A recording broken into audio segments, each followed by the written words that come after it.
सबसे पहले अपना शिव गुरु के चरणों में प्रणाम करती हूँ। मैया पार्वती के चरणों में प्रणाम करती हूँ। मेरा प्रणाम स्वीकार करिए। साहेब या साहेब दीदी के चरणों में प्रणाम करते मेरा प्रणाम स्वीकार करिए। सभी गुरुवान गुरु भाई के चरणों में प्रणाम करते मेरा प्रणाम स्वीकार करिए। गुरु बहन गुरु भाई, अगर वीडियो पसंद आए तो वीडियो को लाइक करिएगा, चैनल को सपोर्ट करिएगा, कमेंट में हर हर महादेव जरूर लिखिएगा।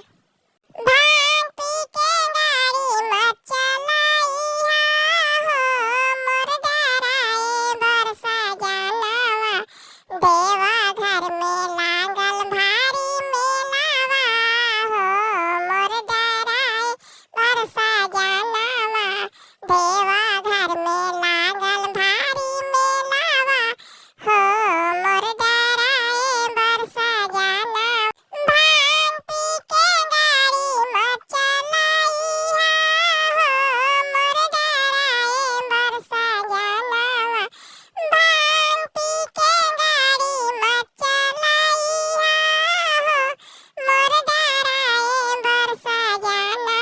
सुल्तानगंज में करिहा आसनवा हो, मोर डराए बरसा जानवा, सुल्तानगंज में करिहा आसनवा हो, मोर डराए बरसा जानवा।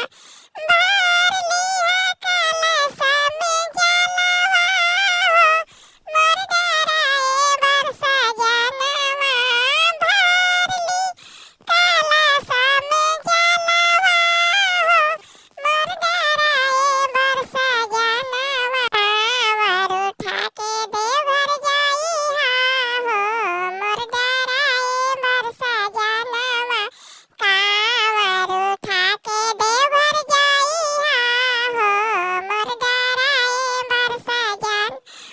भांग पी के देवघर मत जाइहा हो, मोर डराए बरसा जानवा, भांग पी के देवघर मत जाइहा हो, मोर डराए बरसा जानवा, देवा घर में लागल भारी मेलावा हो, मोर डराए बरसा जान, देवा घर में लागल भारी मेलावा हो, मोर डराए बरसा जान।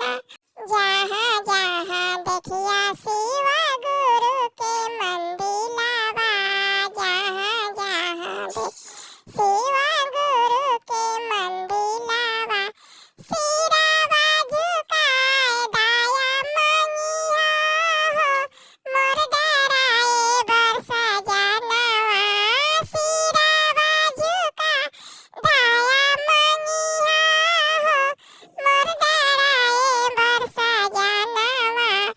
भांग पी के देवघर मत जाइहा हो, मोर डराए बरसा जानवा, भांग पी के देवघर मत जाइहा हो, मोर डराए बरसा जानवा। बाबा पर जलवा चढ़ाइहा हो, मोर डराए बरसा जानवा, बाबा पर जलवा चढ़ाइहा हो, मोर डराए बरसा जानवा।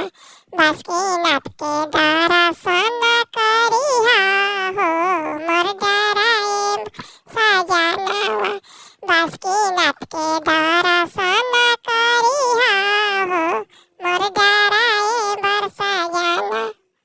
खुश होइए भोला दानी हो, मोर डराए बरसा जानवा, खुश होइए भोला दानी हो, मोर डराए बरसा जानवा।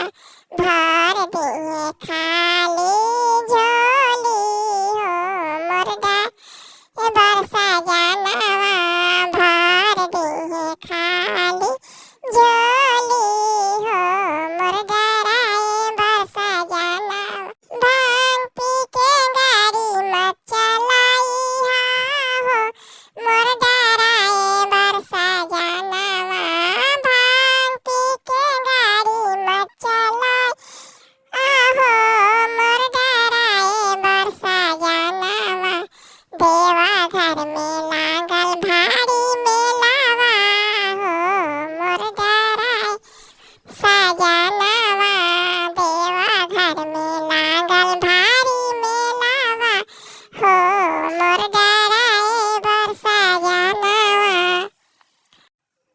से बोलिए भोला